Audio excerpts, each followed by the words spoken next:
What are the massive rakes used for in F1 testing? Data.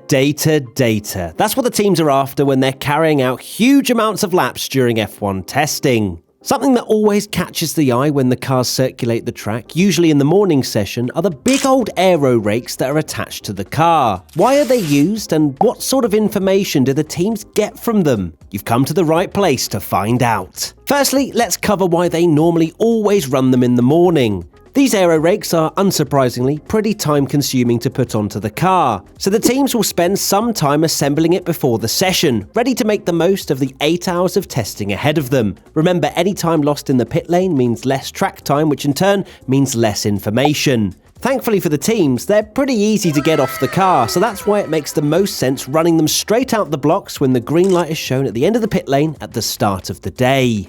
So, what are these rakes then exactly? Well, they are usually made of a sturdy material such as titanium, because F1 cars can pull ridiculous G-forces, and covered with KIEL probe sensors which are able to measure the flow and pressure of the air, which is then fed directly back to the pit wall for instant insight. It gives teams a lot of information regarding the flow structure of the car and whether there are particular areas that could be improved. They can attach these aero rakes towards the front of the car and measure the wake coming off of the front tyres. What I mean by wake is essentially how clean the air is. If it's smooth and predictable, it sets up the rest of the aerodynamics further down the car for success. However, if it's dirty air and the air particles are moving in a scattered way, then the rest of the car will not perform to the best of its ability. The rakes can also be positioned more to the rear if they're looking to test the airflow at the rear wing.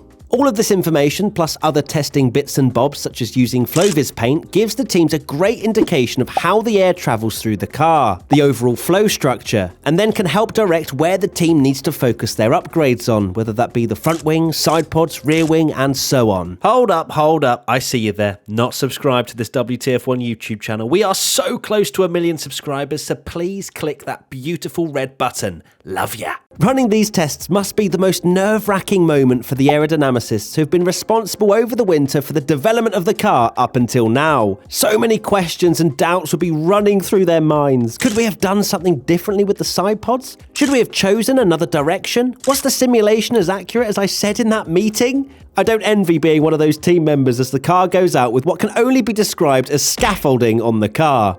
Whatever the result, the accuracy of the aero rakes can't really be questioned, as it's thought to be in the region of 10 microns, or in English, 0.01 millimeters. That's pretty damn accurate. There you have it, a look into the aero rakes teams put on their cars for F1 testing. Do you like the fact teams have all these extra things they can use to find out more about their car? Let us know in the comment section below.